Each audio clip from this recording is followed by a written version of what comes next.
Happy Earth Day, everybody. Please stand for the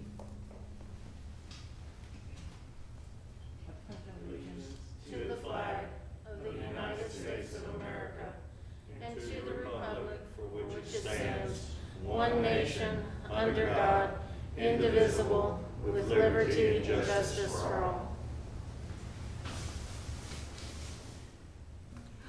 We have two proxies.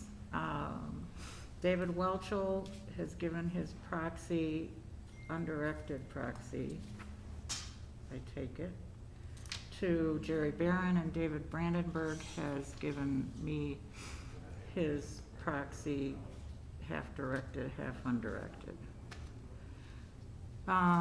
Celebrating success. Tom, Doug? We're all looking at each other for all way up.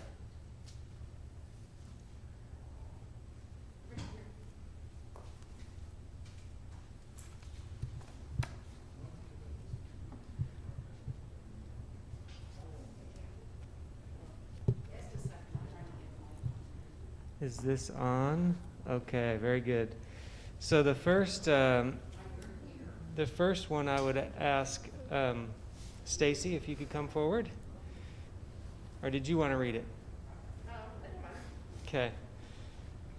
So Stacy's team. They're in the lobby. Can they step in? Oh yeah. They stayed for us. Oh okay. Yeah. Tell them I'll to. go grab them. Yeah. They can hear you. Well, You grab them or? it's her team. Yeah. Yeah. Have them stand Come in. back there if you don't mind.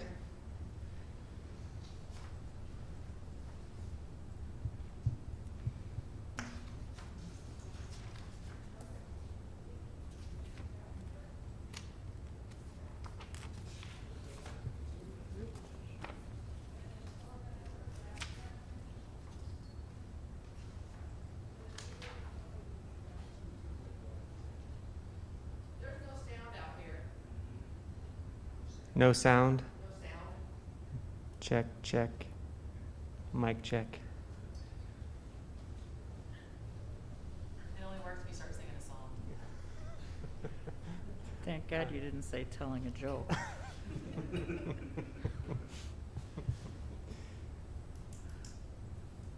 come here, stand back here a minute. Yeah. Go ahead, if you would, Stacy. Go ahead and read it, please. Can you hear me? Yes. Okay. So, I've only got two people here, Mickey and Jack. Jack's with IT, and this is also for Ray, who's with IT. And then Mickey for accounting, Ryan Raymer, who's not here, and Kathy Barthel. So these guys collectively together worked to close the month of January 2020 and close January 2021 in the year 2020 by February 19th so that we could do our upgrade timely. The upgrade actually took us 47 hours to complete, starting on February the 19th at 5 p.m. and ending a little after 4 p.m. on Sunday the 21st. The upgrade was completed over the weekend, so we would have no impact to our customers. I don't even think that the customers knew we were doing it. Oh, now you can hear me? And while the upgrade was going on, the IT department over the weekend had to install 28 client software solutions on systems, so they'd be ready for the users on Monday and they wouldn't have any downtime. So all of this was being done, like I said, with little interruption, if any, to the business and to the members. Once this was all completed, accounting had to come in, run the reports, tie out all the numbers, ensure that everything transitioned correctly. We also had to upgrade QuickTag, the McCormick check printer software, and test it. Prospero, the financial reporting software, Rockton Auditor, and the Smart Connect. Another reason why we need a new software package. All of this was completed with little to no interruption to the business and without impacting the integrity of our financial system or breaching any of our controls or compliance requirements.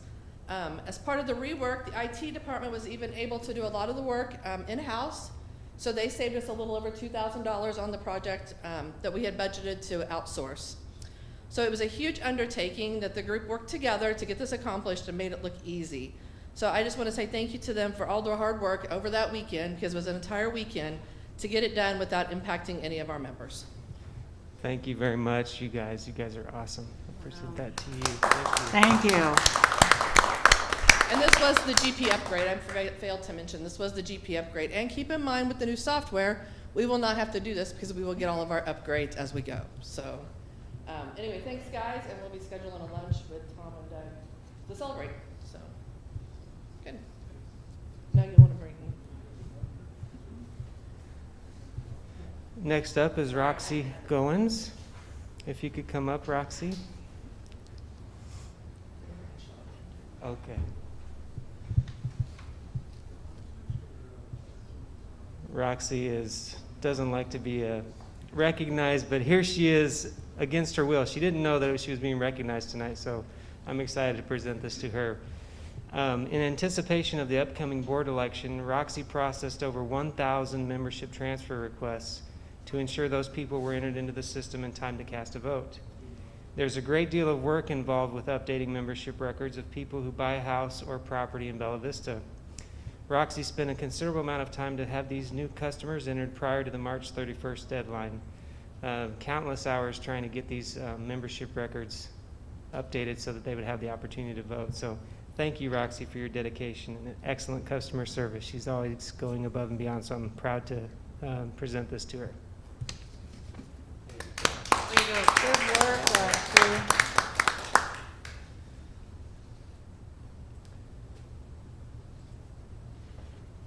Nikki, would you mind coming forward? And et al.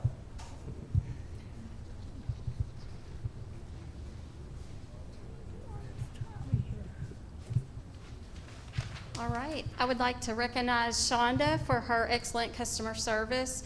Shonda always goes above and beyond when helping out members. But this one particular case in January, she received a phone call about a customer, and she could tell that the customer was upset and just didn't know what to do or how to handle her account. And Shonda walked her through it and calmed the customer down, or the member down. And Shonda was able to set this customer up via ACH. Shonda took the time to walk her through every little step and filling out the paperwork for this member, and also told the lady that she would mail it to her, and the lady mailed it back to her and put a little note on there thanking her for her kindness and her calmness during the phone call. And I will say that the lady explained to her why she was upset, because the lady had just lost her husband due to COVID. So Shonda was especially calming to this customer, and it meant a lot to the customer, Shonda's kindness. So thank you for all your customer service, not only this time, but in all that you do, Shonda.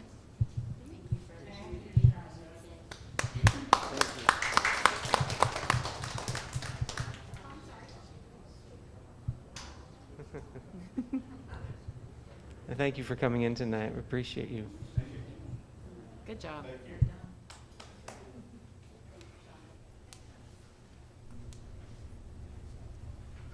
Is that it?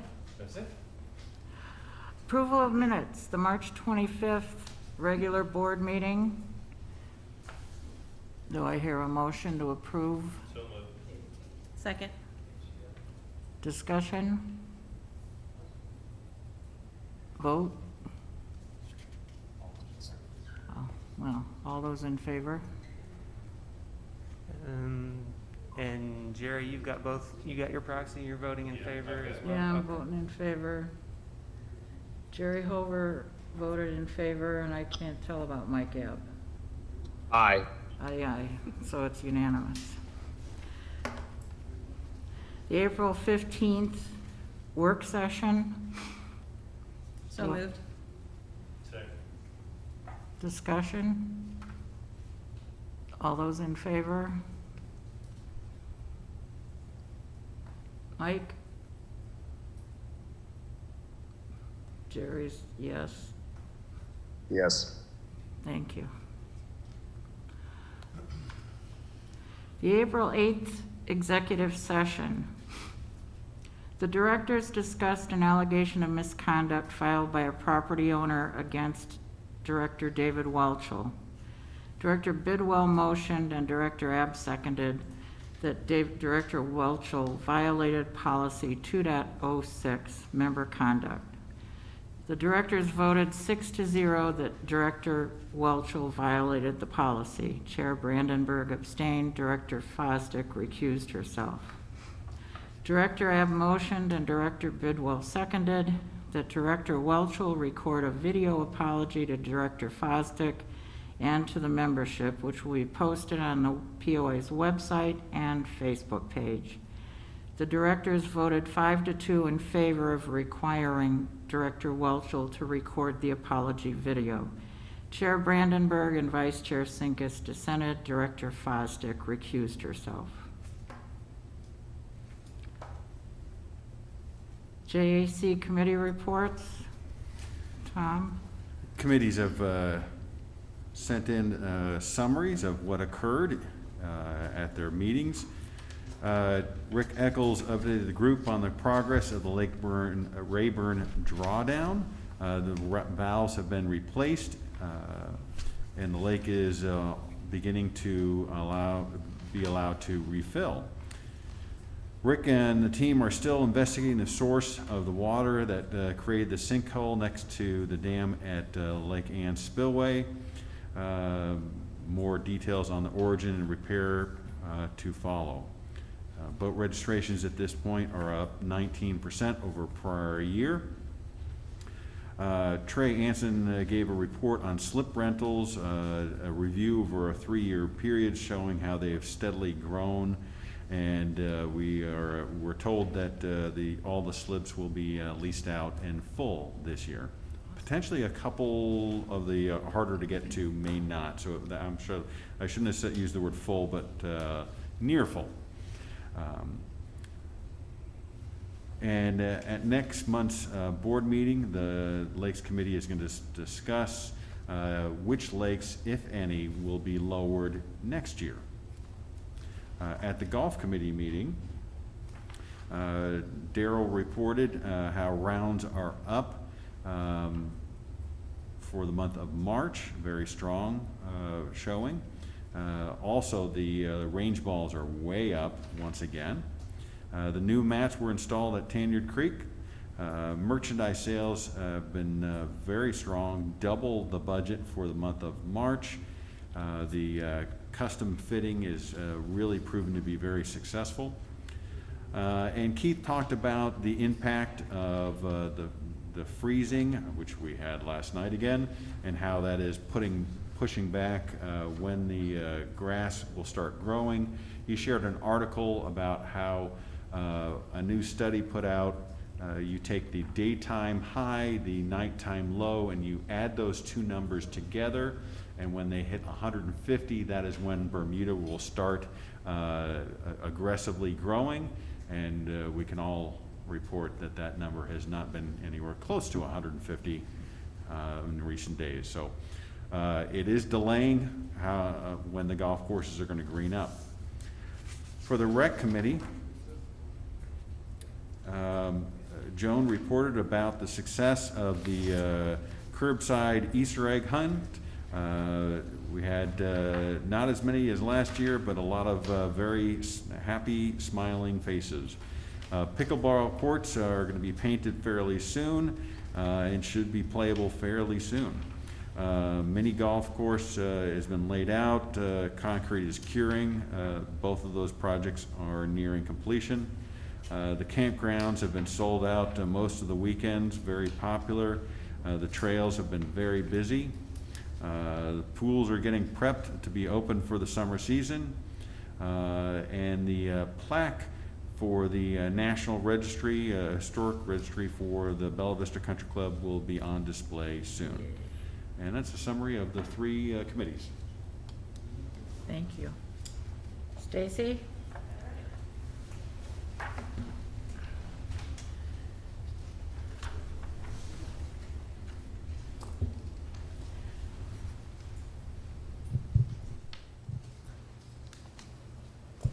Can you hear me? Okay.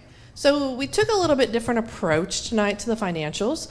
I know that everybody just loves to look at numbers, probably as much as I do, but I wanted to we had a great March, and I wanted to put a little bit of a success story first to kind of give you a little bit of flavor to what's going on. And so I've asked Tommy to join me. He is the expert in the food and beverage area. So I'm going to let him kind of kick it off with what his financials are looking like, where he's been, where he's going, and I think you'll appreciate it. So, Tommy? And then we'll get to the overall numbers, so we'll still do those. You're planning on doing this special Yeah, so we're looking and we'll see how it goes, see what feedback you guys have.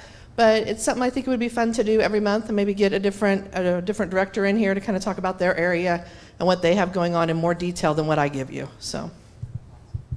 Thank you.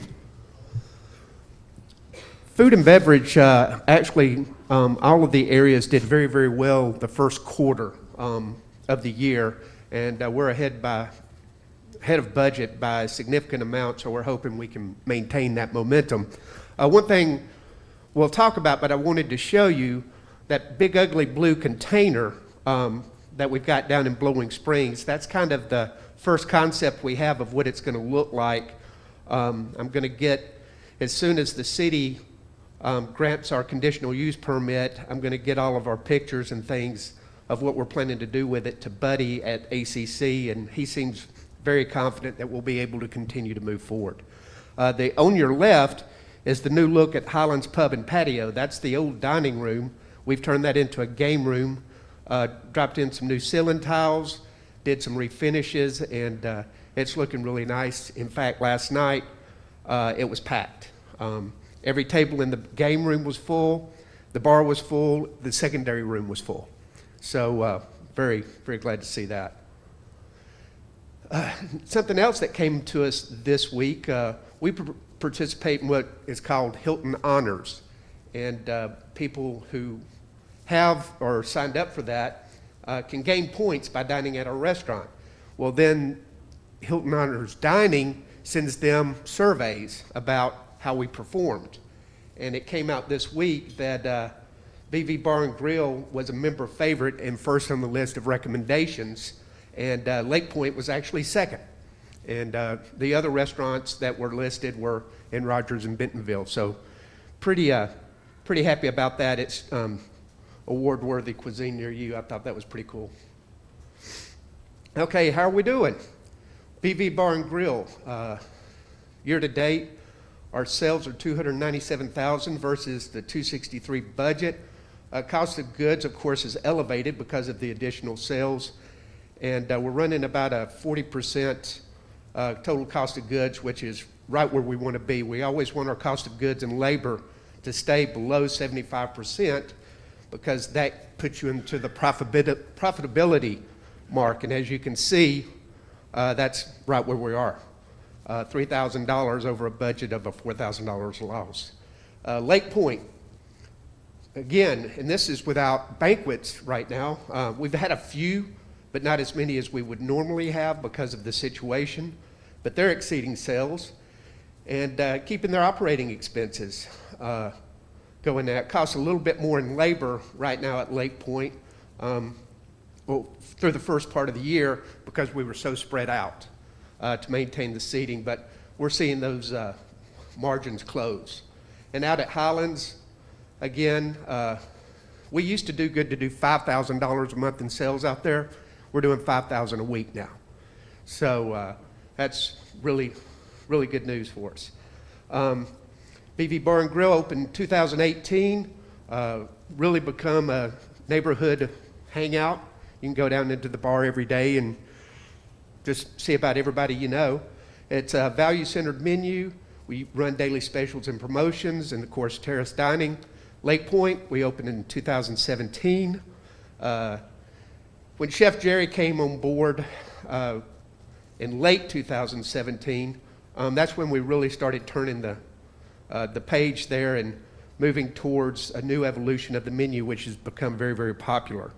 We do still have 30 booked events there this year to date, but we're getting more and more inquiries as time goes and situation relaxes a little bit. And it's growing as a destination thanks to Kim and her team. I work very closely with them, getting the message out beyond Bella Vista. And right now, I'd say about 25 to 30% of the business at Lake Point is from outside of Bella Vista. Then, of course, Highlands' new concept really addressed West Side's needs for a local hangout neighborhood bar. We extended the deck. That was very popular and just really has some strong momentum going right now. Where are we going? We have a growing digital presence. All 3 locations have their own Facebook page. We do weekly updates that are emailed out to everybody, getting great response to that. And we're really, and I talked about this way back in 2016, 2017. You have to develop history so you can recognize trends in the restaurant business. And we're starting to do that. We've got a solid management team. We've had very little turnover. We've got some talented key staff, mainly our bartenders. Our bartenders do very well. We've got some great servers at both locations. And our kitchen, for the most part, we've got a great skeleton crew that really is the basis of keeping consistency where we want it to be. And we remain flexible and fluid to new opportunity. We're always looking to see where we can improve, what we can add, what's trending outside of Bella Vista that maybe we can bring back in. Sorry, tough to breathe in this thing sometimes. Okay, and so what you have here is 3 unique concepts that offer something to 3 different demographics, even though some of them do kind of cross each other. And then now with Gear Garden on its way, we'll have a 4th concept to the POA food and beverage family. Any questions? Tia. So if I'm understanding this right, up there you have all 3 restaurants. All 3, this board budgeted to be down. We're still in COVID restrictions, and 2 of them were actually profitable over your budget, and 1, you cut in half the loss we expected to have. You just stole my thunder. So I was going to say, Tommy does not do good at patting himself on the back. So Bar and Grill and Highlands, huge success, yes. $3,000 each in the black, making money, was not expected to. And Lake Point cut it in half with COVID restrictions and with the event issues or banquet issues we're still seeing at Lake Point. Huge success for the restaurants. That's a progression I don't think anybody expected, so. Anything else? You have that back now. Oh, anything else? All right, thank y'all. I appreciate y'all letting me do that. Nice job, Tommy. Thank you.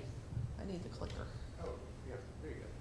You'll notice at the top too, we got the revenue versus the total budget. The operating expenses, he's done really well at managing that, and then his EBITDA again is just it's a great story. The food and beverage is doing well. Okay, so let's look at the overall financials. I'm not sure how I'm going to follow that, but we'll give it a shot. Okay, so this is March only. So if you remember, when we talked last month, we talked a lot about cost savings. We had a hard February because of weather. Tonight, we're going to flip a little bit. In March, we're going to talk about revenue because we have had a stellar month for revenue, not what we would have expected. So our revenue actual is at $2.7 million versus $2.4, $351,000 over what we had budgeted for revenue. So better than budget. If you look at the top left-hand corner, F&B, $58,000. So food sales were up $47,000 and liquor was up $13,000.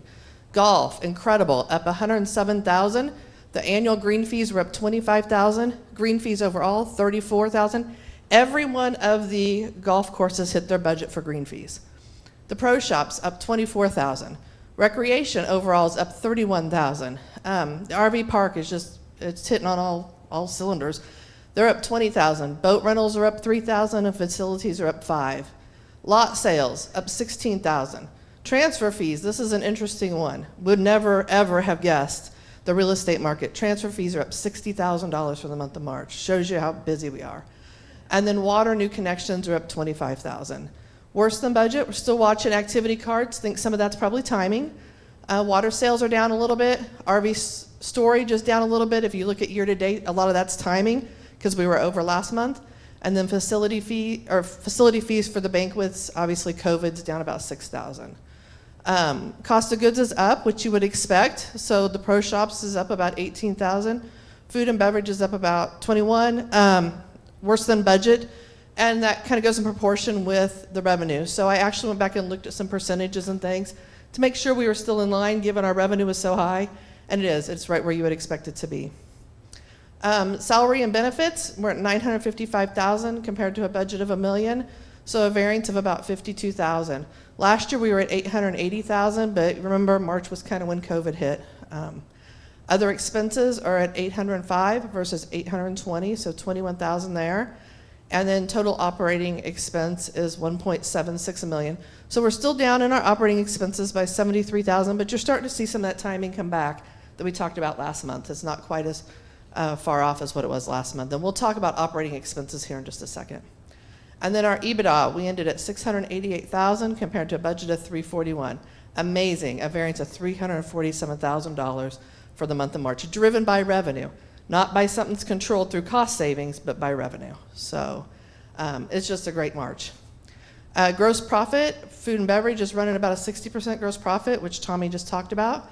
And the pro shops, I looked at them, but they've had so much going on with their demos and everything that it's hard. They have such a mix to really look at their gross profit. EBITDA, some of the big wins, better than budget. We had our golf operations at 90,000. Expenses were flat. The positive EBITDA was driven strictly pretty much by the positive revenue. General income, $84,000. Transfer fees are up to 60. And interesting enough, bad debt's up. We were able to reduce our bad debt by $24,000 this month. So accounting had a record month in collections. We brought in over $300,000.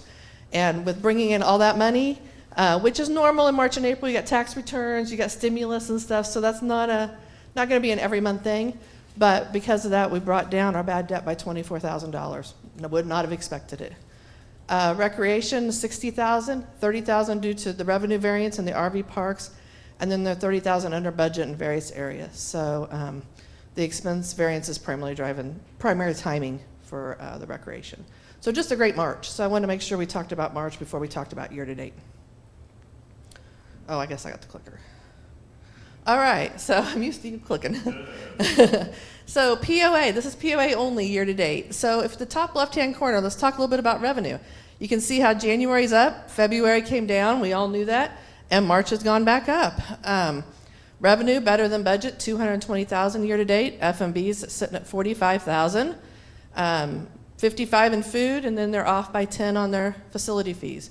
Recreation's at $52,000, $16,000 in the boat rentals and fees, $26,000 in the RV park reservations, which is largely in the full service guest fees, and $5,000 in facility fees, swimming classes, and the tennis area. Our lakes, $9,000, $6,000 in boat registrations, and $3,000 in dock fees. And then in other areas, assessments are up $28,000. Transfer fees are up $99 year to date. Collections are up $41 year to date. Advertising's up $11, and then our activity cards are still down at $26, but again, we're hoping some of that's timing.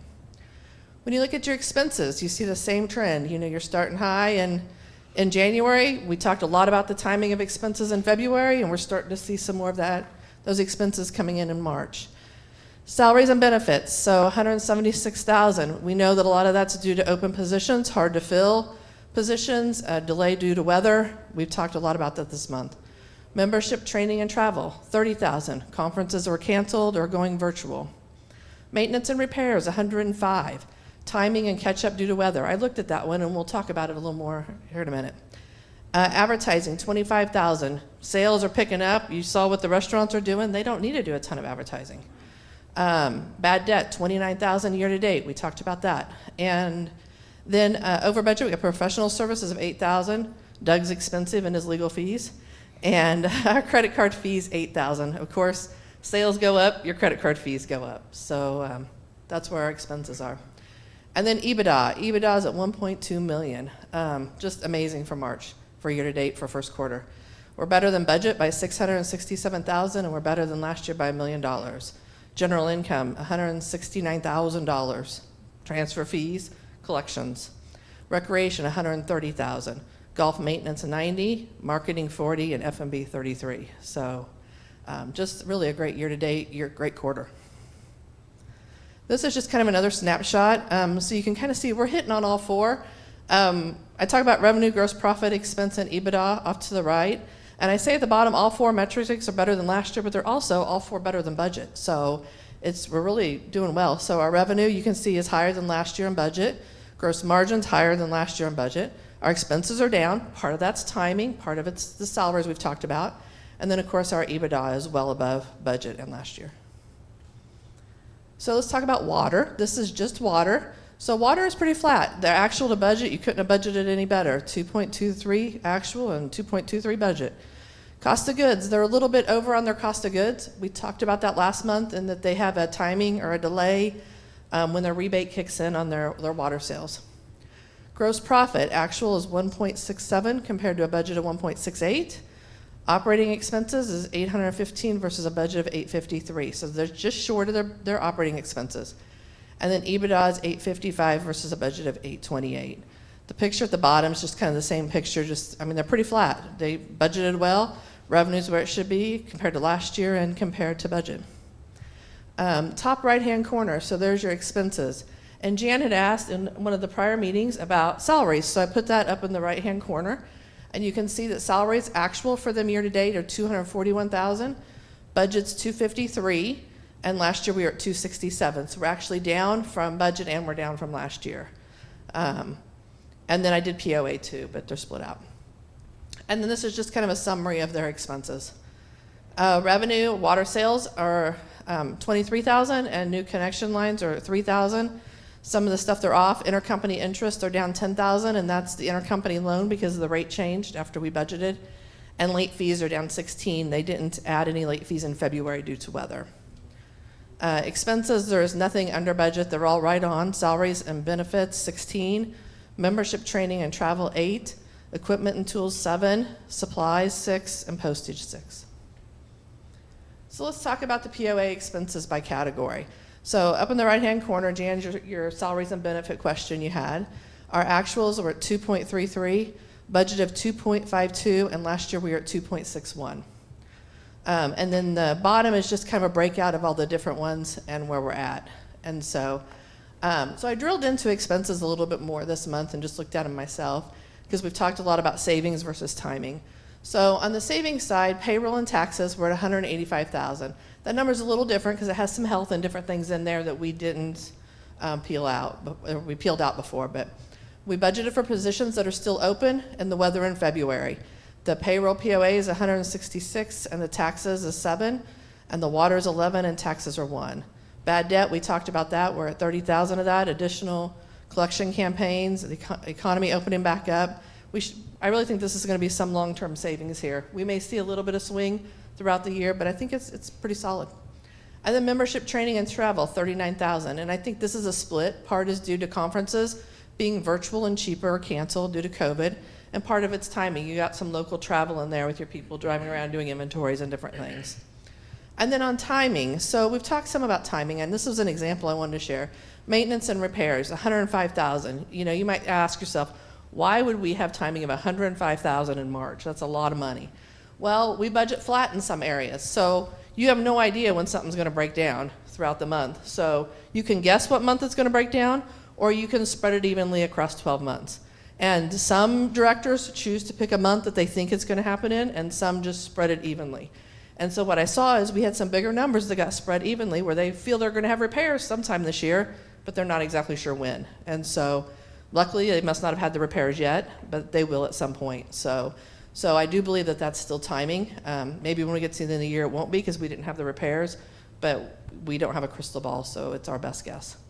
And then of course uniforms are down 11,000, another one that's an example of timing, because if we're off on our hiring, we obviously aren't buying uniforms until we hire people.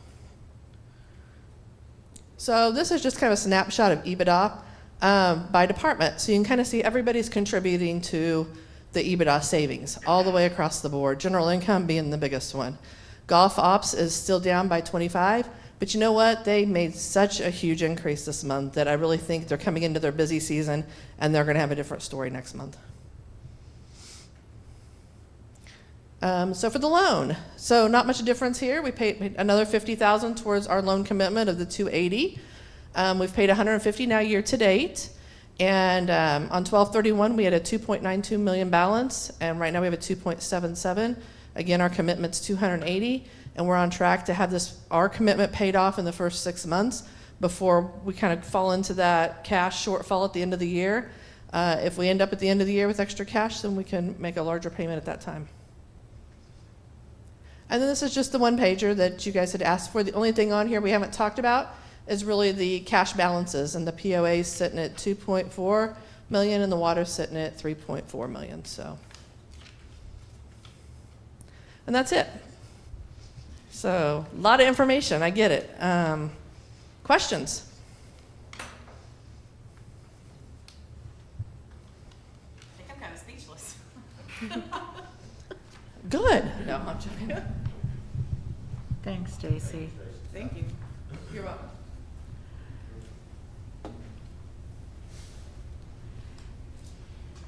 Any response to last month's open forum? There were none? There were no questions last month. Okay. Open forum for this month, we have one individual who signed up to speak. Hopefully he can hear me. Dan Berghammer, if you'd like to come in.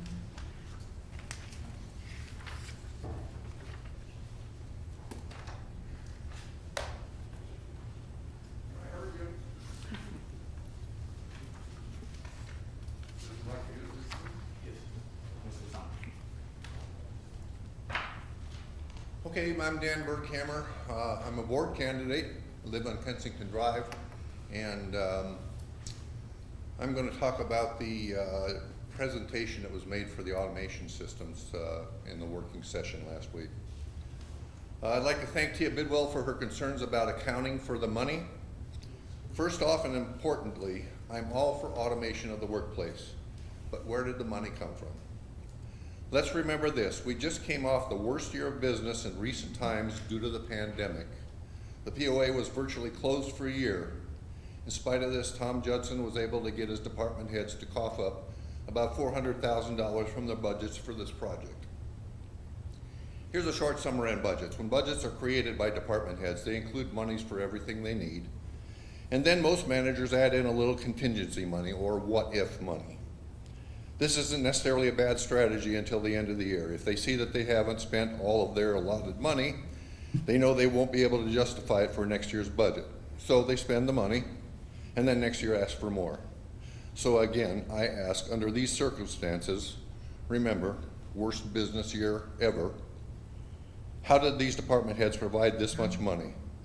Are their budgets that overinflated? If so, how did they get approved in the first place? Okay, so let's look at needs. First off, the North Star system isn't a total standalone system.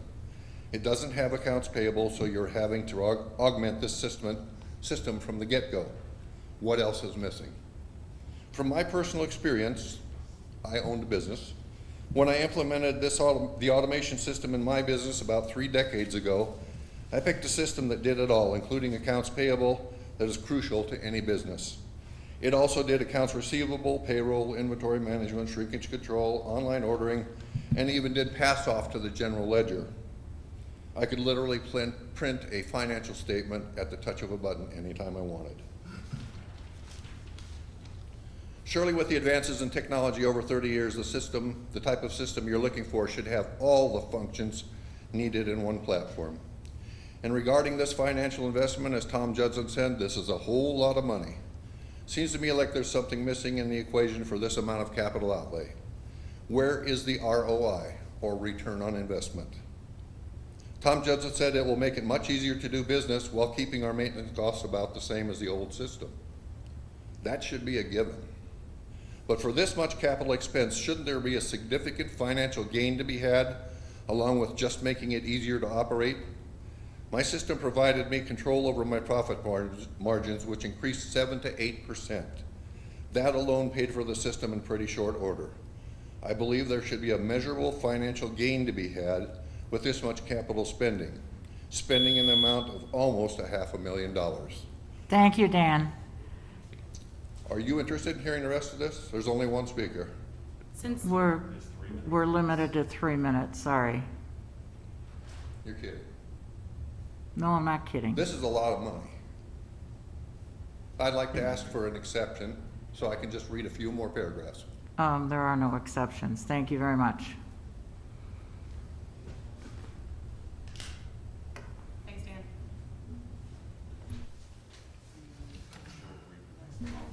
Dan. And we have an email from a member that Tammy will read.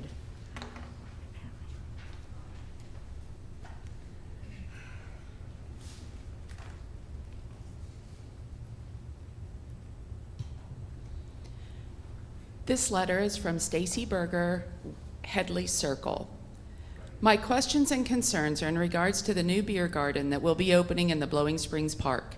I completely see the connection between a good time on the trails and a few brewskis at the end of the day to wind down.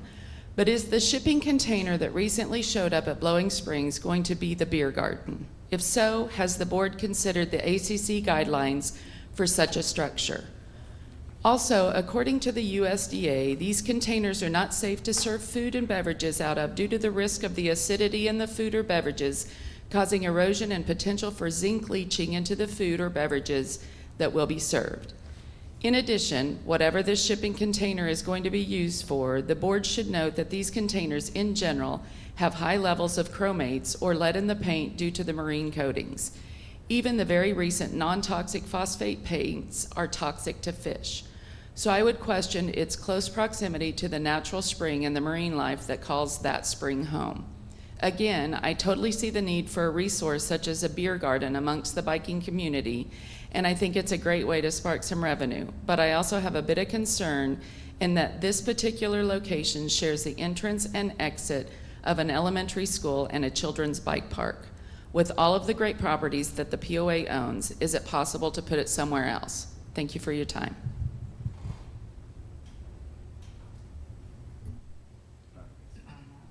Yeah. Tammy, is there anybody else that wishes to say anything?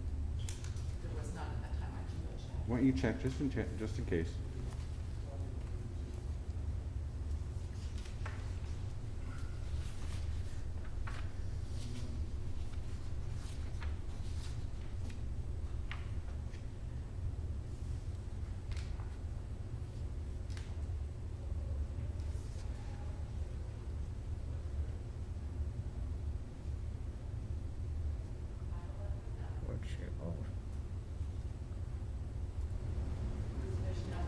No one else? Okay, we don't have anybody else, so we'll respond to both of those comments.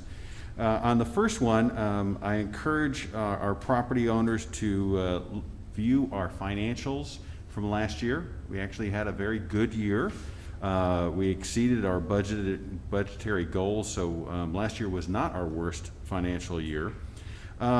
Anytime you do a comparison, I think when you look at the financials, I always think it's important to do a comparison to the budget and a comparison to prior year.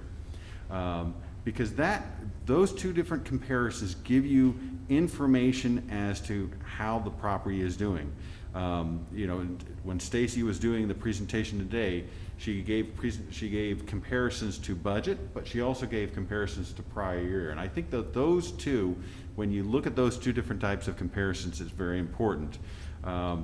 We try and get our budgets to be as tight as they can, and our team has consistently been able to make sacrifices when needed. Now, the challenge is when we make those sacrifices, you can see it. I can see it on the golf courses. I can see it when we're limiting our staff.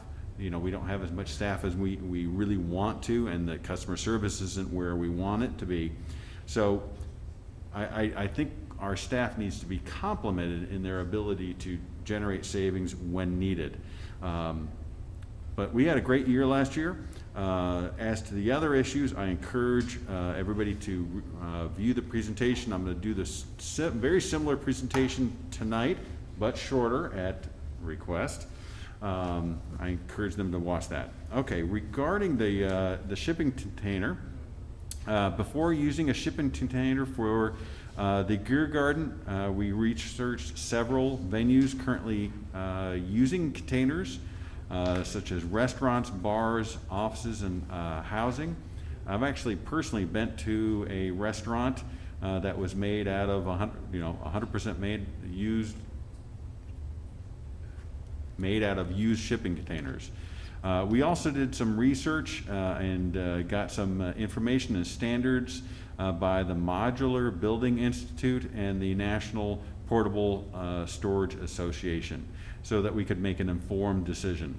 The container's exterior will be sealed and wrapped. Tommy showed a picture earlier, and the interior will be primed and painted.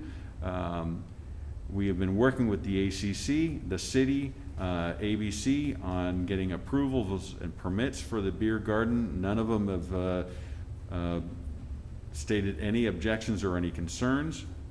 There are no plans to serve food out of this site, except we might do packaged food like packaged chips and so forth.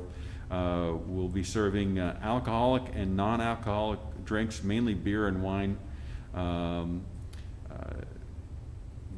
Due to the high foot traffic and the bicycle traffic at Blowing Springs with the back 40 connection, we really feel that this is going to be a great location for our campers, their families, our hikers, our bikers, and we thank everybody for their input. Thank you. And that was all I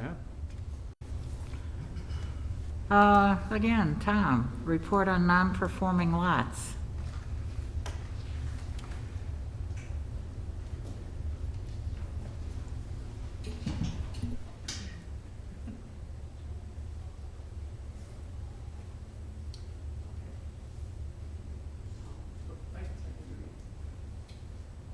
All right. Can you hear me? Testing. Oh, there we go. All right. So this is fairly similar presentation to the work session, but we wanted to make sure some people watch the work session and some people don't. But we have more attendance, more views of the regular meeting. So I wanted to make sure this is really important information. We did a comparison of our non-performing lots, and non-performing lots are those that are two things. They're either over 90 days on their assessments, they haven't paid for 90 days, or in addition to that, lots owned by the POA. Both types, whether they're not paying on their assessments and one's owned by the POA, neither are paying assessments, so they're non-performing, okay? And here are the numbers. Way back in 2016, we did not have a collections department. And we started getting very aggressive in hiring a collection staff. Our legal team started getting very aggressive. And we took this from 17.3% of all of our lots. We have 39,000 lots. Now, most of these, pretty much all of these non-performing are unimproved. And each year you can see we've steadily lowered it all the way down to 7.9%. We actually had a meeting last week, and I put out the challenge of what do you think we're going to get to next year? Our goal is 0, whether it's a realistic goal. But what I was pleased with is every single member of the team came in with a number lower than me. They want to keep on driving that number down. So it's a team effort. It's the legal team. It's the accounting team making this happen. And here's a comparison. It's not a great comparison, but we often compare ourselves to Hot Springs Village.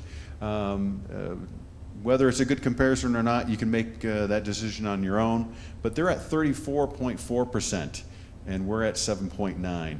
Also, for large-scale communities, the average is approximately 20%. So us going out and getting that money, that's important. A property owner, they purchased that lot, they have an obligation to pay their assessments. So that's the increase or the improvement from 17.3 to 7.9. That's 3,668 additional lots that are paying their assessments today that were not previously. That's an impact of $704,000, or a cumulative 5-year impact at the end of this year. That's when the cumulative hits, is $2.1 million. That's a lot of money. And we have a lot of infrastructure, a lot of buildings, a lot of repairs, all those things. That's where that money goes. So really want to compliment the team for a job well done. Now, this isn't just all revenue. There's expenses attached to this. I mean, we have to have staff that calls and works it, but clearly they're doing an outstanding job, and it's a huge benefit to our POA. Any questions on that? Yes, Tia. You mentioned expenses, but if you're looking at $704,000 a year, whatever you're paying them, they might deserve a raise. Because that's I don't know that there's anywhere else in our budget that anyone could make that significant of a difference than that. It's a huge improvement. So we're now down to about, out of the 39,000, we're down to about 3,000, 3,100 that are not paying. So we're still working hard, because that's still a large number. It's still a big number, and we want to get that number lower. But it's a huge improvement. Well, I have no doubt they will now. And the consistent, this is not just a one-off. Hey, they had a good year. This is consistently, they're doing better and better every single year. That takes a lot of effort. Can I ask what your number was that you want it to get down to? I'd like us to get to 7%, because I think that at this point, the low-hanging fruit is gone. These are the hard ones. I mean, you know, Doug's talked about this, where we're at the second and third generation, and unfortunately, the original purchaser is deceased, and trying to get that, or they're in bankruptcy, or you know, all these really complicated. They have liens against them, not necessarily the liens that we've placed, but others have placed. So the it's getting harder and harder to get that number lower. So if we got to 7%, I'd be really happy. From Stacy, Doug, and Tom, was there like a common denominator of why people were non-performing lots? It's hundreds of different reasons, you know, many different reasons. But you know, Doug and his team and Roxy works on this. They do the foreclosures, and we have the foreclosure sales. Well, if someone's going to purchase a lot for $5,000, $6,000, $7,000, they're going to pay their assessments. So we go after those lots, and they get it sold. So. How many lots does the POA still own? Oh, we're down to 30, 20? Yeah, that's about right. Just And a handful of 20 or lots. 3 years ago, it was over 600. It's over I 700. recall. Yeah, it was- Okay. Yeah. And some of the lots that the POA owns have issues. There's legal issues that, you know, Doug and his team are trying to sort through. So it's not like we're holding on to these. In some cases, we want to sell them, but they have problems with the lot. Well, everyone we do post online is gone in like 10 seconds. Exactly. Easy. Exactly. Very hot market right now. Any other questions? No, it's fantastic. Nice job, Doug, Stacy, Roxy. The proposed replacement of our community management software. We're not going to give you a rest, Tom. No, we're not. What's in the cup? All right. So I was ordered to shorten this presentation. If you'd like a longer presentation, you can go and view the work session, but there are certain things that we needed to cover. So first of all, this original presentation was put together by Bill Booth. He's an expert in this field, so in some ways I'm stealing his thunder. And he made a presentation to the board on the 13th of this month. Okay. When Stacy was put in charge of accounting, I went to her with several very clear goals. Modernize our point of sale and accounting system, improve the accuracy and effectiveness of our internal systems, and improve the member experience through the use of technology. I think the last one is really important, improving the member experience. Now, anytime you're looking at a software system, there are important key elements to make sure you make a very good decision. So first of all, we brought in an expert in the field. There's a lot of software packages out there. We wanted to make sure we brought in an expert so we were not, you know, venturing into the woods blind. And Bill Booth helped us a lot. Next is involving key employees. We want their input. They're the end user. We need their buy-in. We need their commitment. We need their involvement. Conduct a thorough due diligence. I think last week we talked about how many hours Stacy herself has put into this, and it's very impressive. What number did we come up with? I've got well over 80 hours. Yeah. And if you add up all the staff that was involved, it's pretty impressive. We also did 5 demos, and those demos were lasted between 6 and 8 hours each. and we check references. Once again, we ensure the upgrade enhances the member experience. And then when we get down to where we want to go or where we think we want to go, we want to aggressively negotiate to get the most bang for our buck. So these are the key principles, and we're going to hit on each one of these.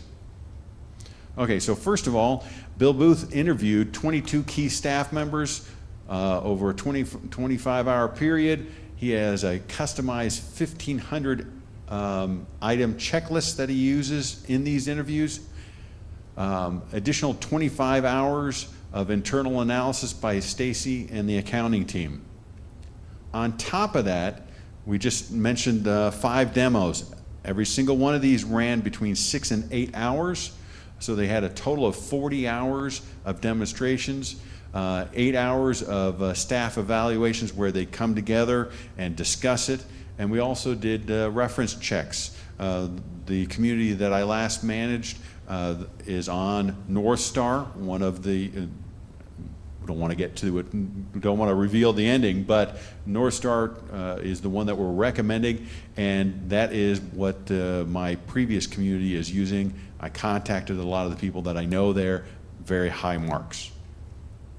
Here's a list of the staff that was included. You can see F&B, rec, tennis, lakes, membership, IT, marketing, golf, accounting. A lot of people involved. Okay, the evaluation process. Okay, so this is our current system. And after you get an understanding of what our current system is, I think you gain a lot of respect for our IT department. Small but mighty IT department. Right now we use TEI. Now I've done this a couple times. TEI, Total E Golf. That's the name of the company. So that tells you that they're golf-centric, which is not what we are.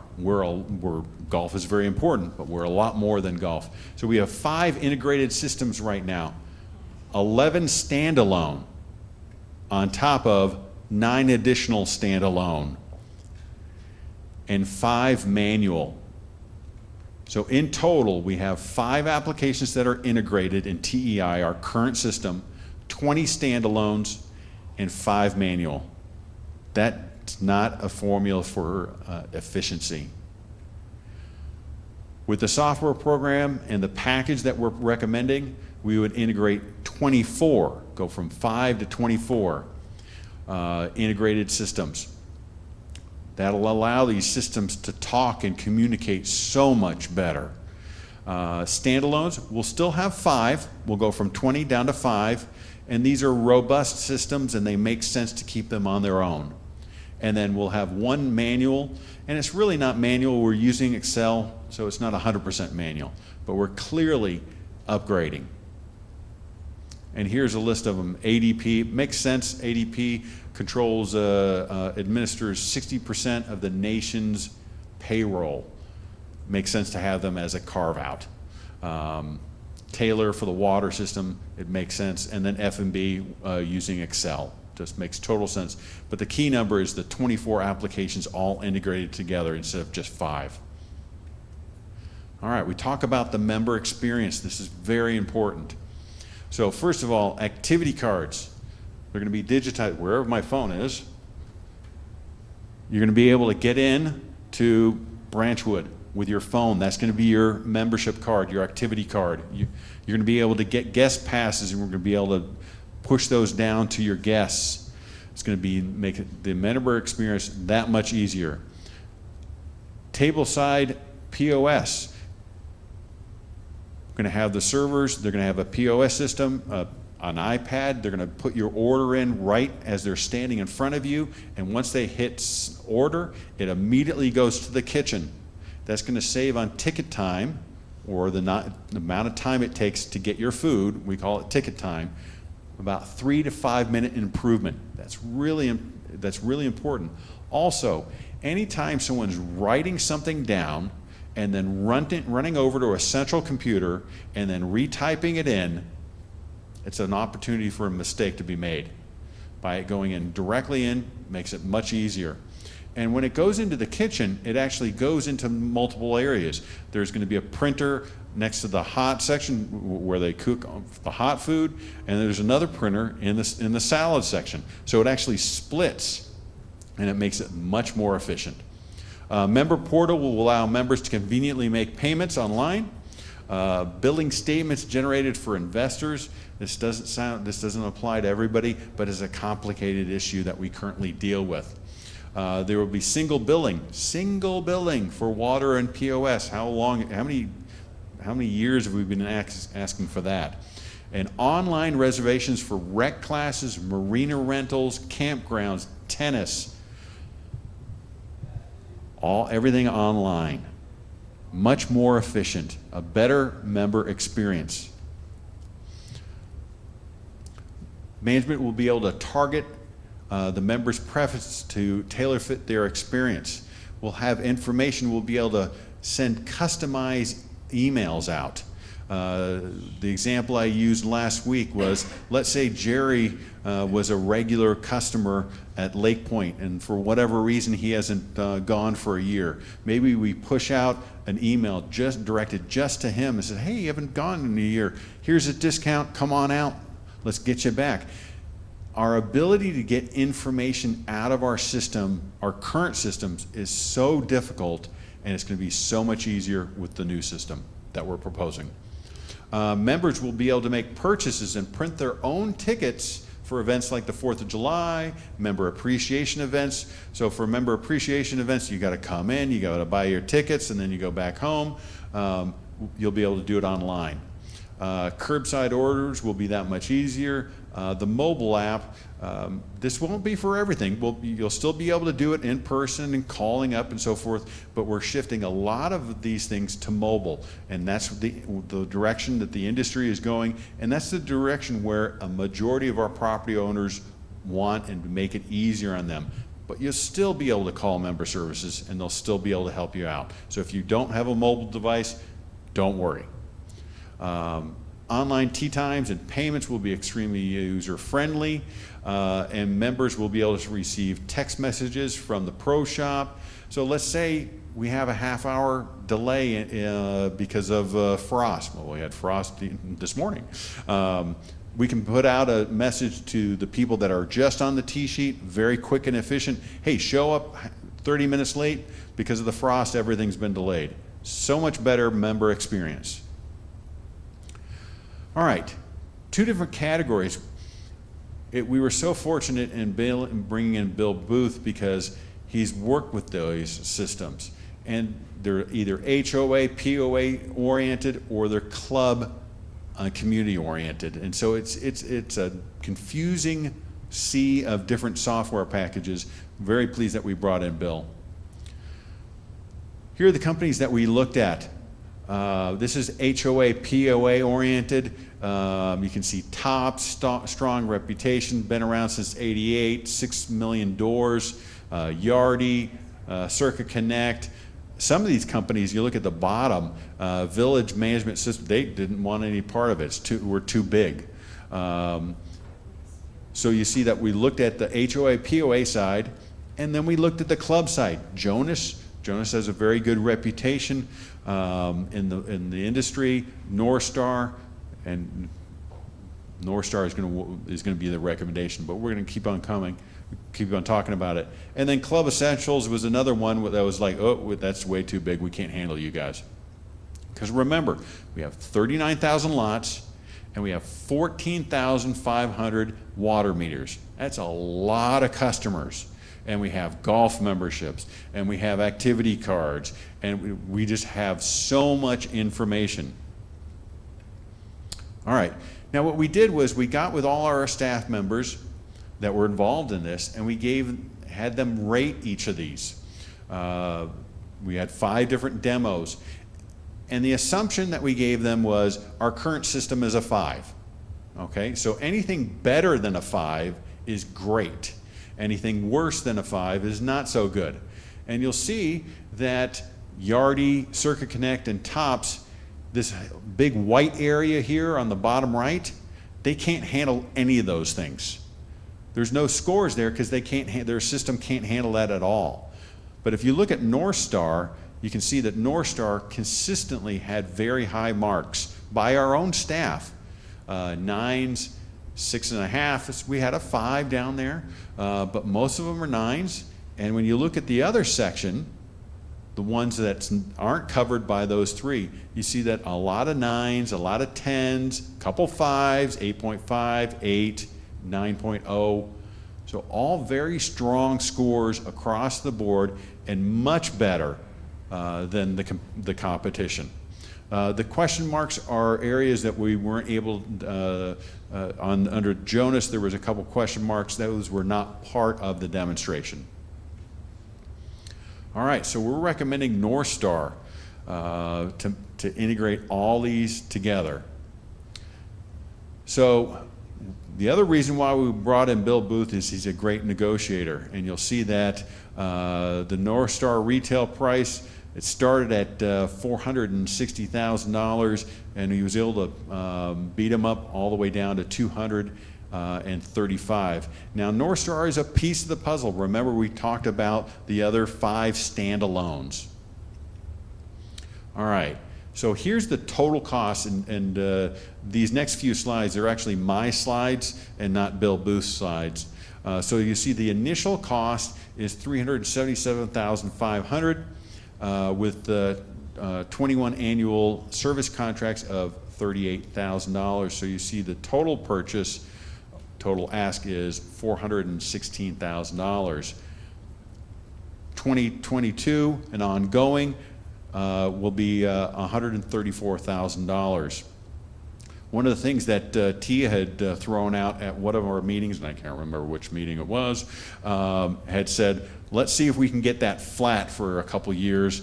We were successful in getting that negotiated in. So for North Star, there will be no increase in the annual service until month 25.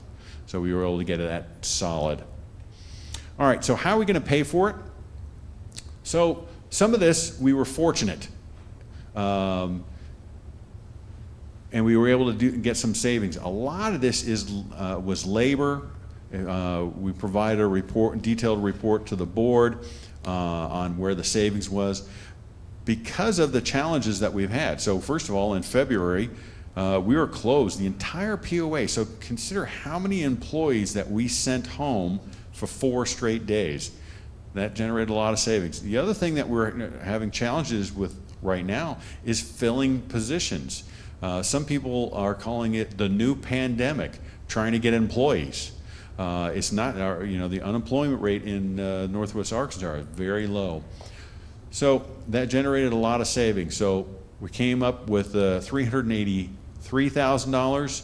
Also, by switching over in 21, we're gonna save on some of our regular annual service costs. That's $33,000. So we were able to generate $416,000. Now, Jan asked a question the other day, and I don't know if this is exactly what you were asking, but you gave me an idea. So I'm going to assume that this is where you were going, because it gave me a great idea. So of that $416,000, how do I feel about it? Okay, so first of all, 194 of that is already saved. Where do you have that? It's already done. Okay, we don't have to do anything else. It was in the first 3 months, and most of it was labor. Okay, the next one is high confidence. Okay, and I think this is what you were asking. Nod your head because it was a brilliant question. Okay, high confidence. Okay, why do we have high confidence? Okay, so if you recall, $43,000 of that we decided to change on the capital expenditure for the water department. We went from 500 to 457. Well, that's a straightforward decision. So we have high confidence that we can accomplish that goal. So what I did was I went through all of our expenditures that I gave you. The most recent one that I gave you yesterday, I marked it off in blue, and then I took it a step further and I went through and went marked off in yellow, the ones that I have high confidence in, where we can clearly make a decision and we know that we're going to get it. And then the sacrifice, and this goes to Tia's question you were asking me yesterday, the sacrifice is the 26, okay? And those are where we're going, okay, we really got to squeeze to get to the number, and so we're going to have to sacrifice, so we're not going to do this. We're not going to buy that printer we wanted to buy, or that desk we thought we needed it. We're going to put that off and we're not going to get it, or that kayak or something like that. So what I liked out of this is you can see if you add up the 194 plus the 195, you have almost $400,000 is where we have already saved it, where we have very high confidence that we're going to do it. So this isn't just, and I think this is where Jan was getting at is, okay, are you telling me that you're going to save all this money and it doesn't materialize? I think that's where you were going. And that's why I put this information together, because I have high confidence that we're going to make it. Okay, also ongoing savings of 95. So you can see that we're paying for it. And remember, and Stacy keeps on, every time I say, you know, we're breaking even, and she goes, but we're getting more. This is not an apples to apples comparison. So even though we're saving, she keeps on making the point. So to round out, wanted to cover again. So we brought in an expert in the field to help us through the process, and that was a very good decision. We involved key employees, 22 experts in their field. We conducted a thorough due diligence. I think Stacy's probably light on the 80 hours that she's dedicated to this. But we brought in 5 companies. They gave us demos of 6 to 8 hours. We didn't do like a half-hour demo where we did it in-depth, every single one. We checked references. We are confident. So the list of, I think we gave you about 10 or 20 benefits to our membership. There's so much more. Those were the highlights. And then we aggressively negotiated, and because we want to get the most bang for our buck. We know this is a big spend. We know this. But we've got to advance our systems. We've got to modernize our system because it's not working. Any questions? Would you address the option of not doing it now?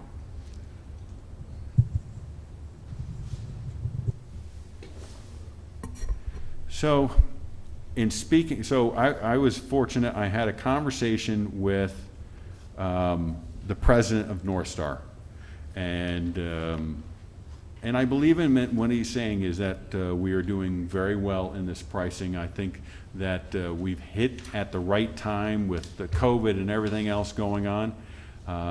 What we've been told, what I was told by the company president, and what I was told by Bill Booth, is if we delayed this by a year, by 2 years, there's no way we would get this same pricing. So strike while the iron's hot, or it might cost us a lot more, is what I've been told by numerous people. Tom, could you back up just a little bit? I had a member ask me and I couldn't answer this question for him. When was the consultant hired? Was that something that was done last year? Yeah. And has he been paid, or is there already a done. bill? He's paid in full. It was all last It year. was all last year, okay. And then, do you know what kind of? And let me tell. So if you look at when and this goes into the due diligence, because I want to make sure our membership knows that we put a lot of time into this. So Stacy and I first started talking about this 9 months ago. We started talking. We found Bill Booth 6-7 months ago. We brought, this is a lengthy process that we've gone through. So this is not, we're not shooting from the hip running into this. This has been slow and methodical decision. How did we find him? How did we find him? I can't remember.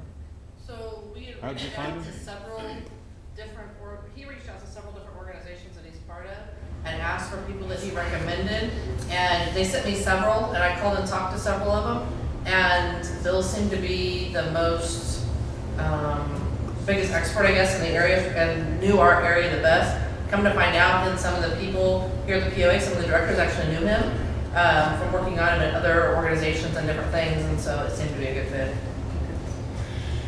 And do you know, what system Hot Springs Village, since we frequently compare ourselves to them, do you know what system they use? I do not know. They use TEI, Okay. according to Stacy. I'm sure they have multiple systems, but I do know that they're on CEI. As I indicated in my previous community, now they went to North Star several years after I had left, so I was not involved in that. But when I found out that they were one of their customers, I called several people that I know very well, just to make sure, because every company, when they give you a reference, they only give you good references. So when I saw them listed as a customer, I was like, okay, I know exactly who to call. So Bill did a lot of research and testing of different systems and whatnot. But as Dan had a good point, did he do anything in regard to return on investment? Were there any estimations done? We didn't go down that path. Okay. A lot of this is internal systems, and it's going to be hard to measure how much of a benefit. So with this new system, golfers on the 8th tee will be able to easily go on to their smartphone and put in an order, and that food will be ready at the turn. That's a hard number to estimate the benefit of that. The ability of our property owners to be able to go in and book camping reservations, and we already know that our campsites are extremely busy, but will that have a benefit and will that grow that business? Yes. That's a hard number to estimate. And it's hard to estimate the benefit of making things easier on our property owners. That's a hard thing to get a full ROI on. So we didn't do that analysis, but we are confident that this is, we know this, our system has been sorely neglected for far too long. I have no doubt that we need this. I belonged to a club when I lived in Nebraska, and we could do multiple things without carrying around a card, so it's sorely needed. And I do see, as our community is growing very quickly, hopefully things will be even more efficient, and we won't have to hire more employees as more activity cards and more guest cards and more golf reservations are needed. So I hope, as the community grows, I hope that maybe our payroll won't grow exponentially because of that. Agreed. I think this is going to give us the opportunity.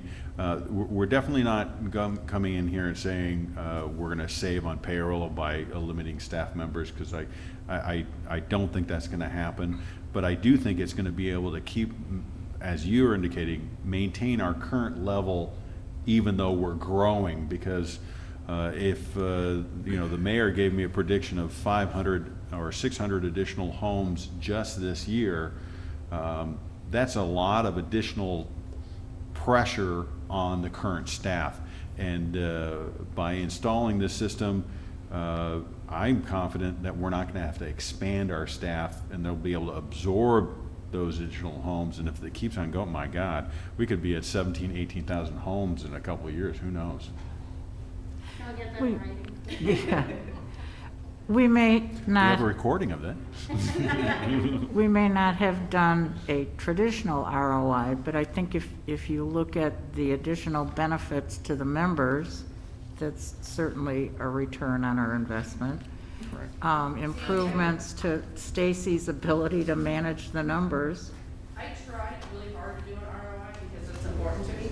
There's just so many moving pieces and so many different software pieces and so much that's changing, and I spent hours on it, and I didn't get to a point where I was comfortable even sharing with Tom. I just kind of scrapped it because I didn't feel like we could get a good number.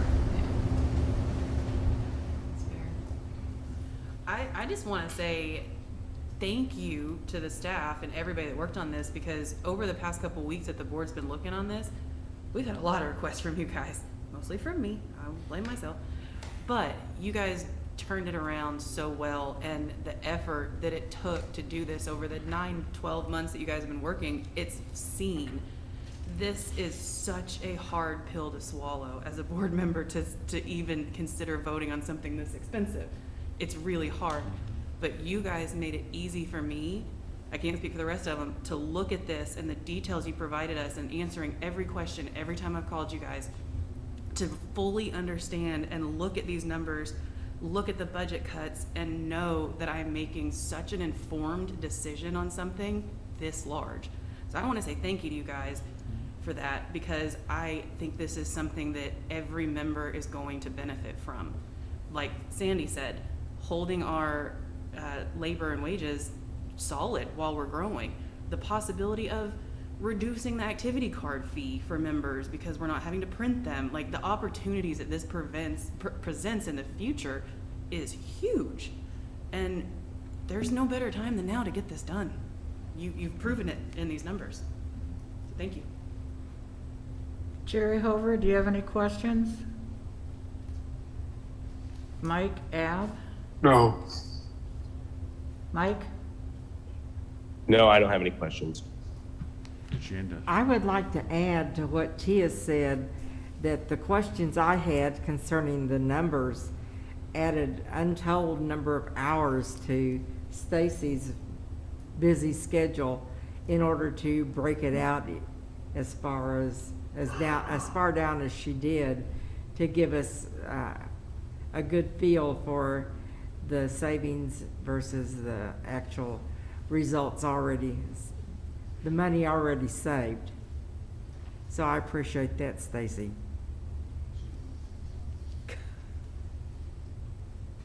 Actually, it was Tom, but Sorry, accounting just goes to you. yeah, I know. Well, Stacy, you get the credit anyway. You gotta like that. Any other questions? Do I hear a motion?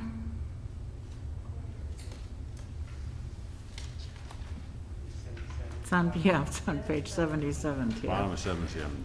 I make a motion authorizing management to spend up to $415,500 for the purchase and installation of a community management software system, not including annual service costs. Second. Any further discussion? I wrote that wrong. Including? Yes. Well, the annual service cost is included for year one, but for 21, but not included for 22. So the 415,500 includes 21 service fees, but does not include 22. Or thereafter. So I phrased that wrong. I apologize. I understand it, and that is what I motion.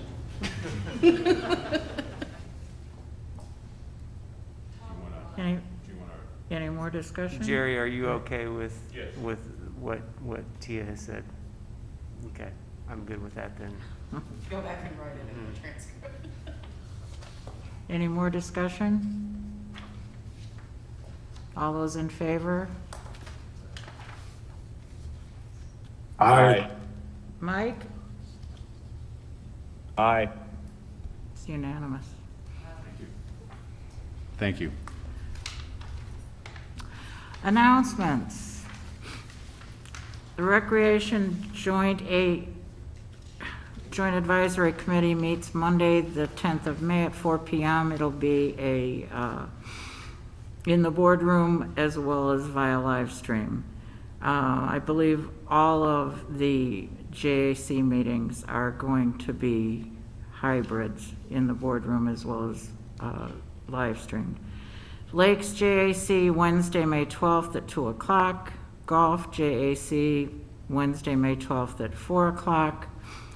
Board of Directors GM session, which is a closed meeting, Thursday, May 13th at noon in the boardroom. Annual meeting with election results, Tuesday, May 18th at Reardon Hall, live and via live stream. Board of Directors work session, Thursday, May 20th at 9 o'clock. Will be a hybrid session. Board orientation for new members and existing members, Friday, May 21st at 9 a.m. in the boardroom at the Country Club. Election of officers and board committee assignments, Thursday, May 27th at 4 o'clock in the boardroom. That's a closed meeting. And then the May regular session, May 27th at 6 in the boardroom and via live stream. Anything else? Don't forget to vote. Meeting's adjourned. Okay,